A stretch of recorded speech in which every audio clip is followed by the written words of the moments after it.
Korean barbecue is a new thing. It's a new phenomenon really in Korean cuisine in a way that's Korean, and yet at the same time it's very American. And you are in control. You cook the meat the way that you want.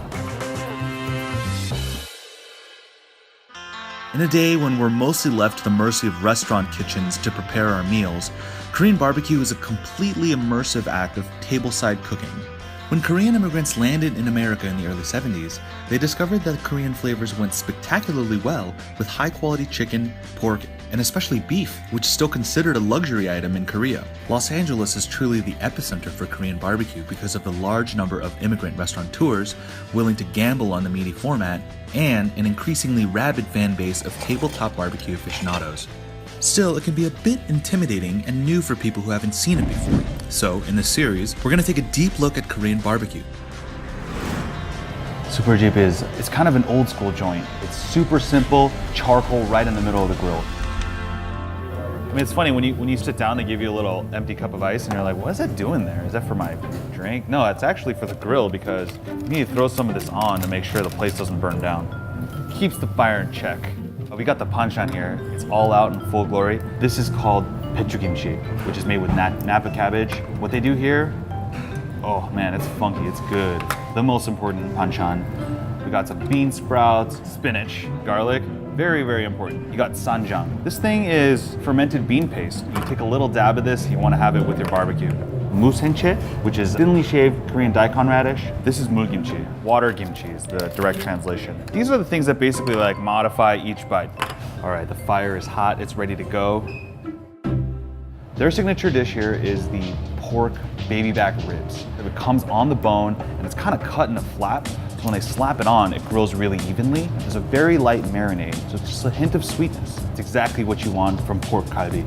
Now generally, you want to start out with something that's a little bit less marinated because you don't want that sugar and that marinade or what other spices are on the meat to overwhelm the grill and coat it.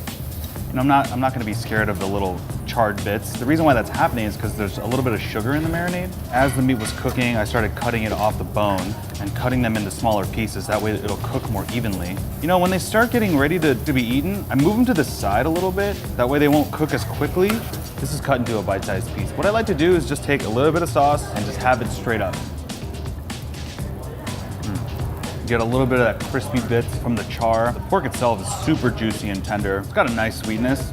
It's almost like having a burnt end from a barbecue joint. That's really the main benefit of coming to a place like Super Jeep, because you do get that really strong coal flavor that you don't really get from a gas-only type of place. I'm gonna go for my first sam. Sam means wrap in Korean. It's almost like it's like a taco, really. Like a taco is just a complete food. Pro tip, cut it in half, take a little bit of meat, dip it in the marinade. You can have some raw garlic, sanjang, maybe a little piece of kimchi. When you cut the lettuce into a smaller piece, you can actually eat it in one bite. Here we go.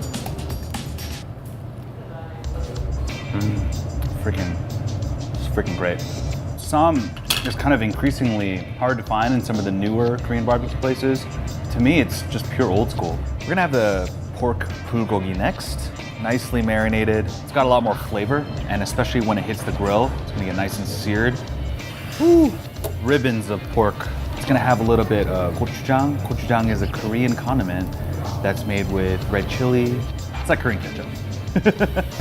As I said earlier, you don't really need to fiddle with it too much, but make sure it's arranged so that there's space in between the meat. As the pork starts to sear, we're gonna start flipping it over. Oh yeah, there you go, see?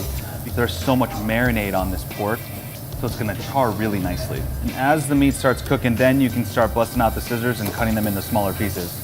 Except my fingers are burning. All right, so the meat's done. I'm gonna take it off the grill. I'm gonna go for a bite, just straight up. It's much more tender than the spare ribs. And you get that immediate kick from the gochujang. You know, just a little bit brown. It doesn't taste burned or anything. I didn't overcook it either, thankfully. No one's gonna say no to Korean barbecue unless you've had it like for lunch. It's always good.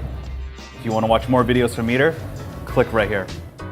Little patience, we're gonna come over here and make a sauce. I like to use gochujang, which is a Korean chili paste. Just a light drizzle, glue, dash, 10. Free dumplings. Crispy chicken skin as the wrapper.